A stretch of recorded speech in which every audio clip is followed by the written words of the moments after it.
For manual welding, a similar stick-out range of 10 to 15 millimeter is advisable. The key is to maintain a consistent distance throughout the welding process to achieve a uniform weld bead.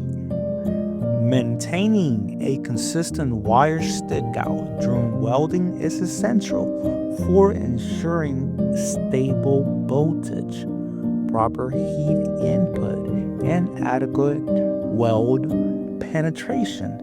Excessive variation in stick-out can lead to issues such as inadequate penetration, voltage fluctuations, and undesirable changes on the grain and to the material microstructure.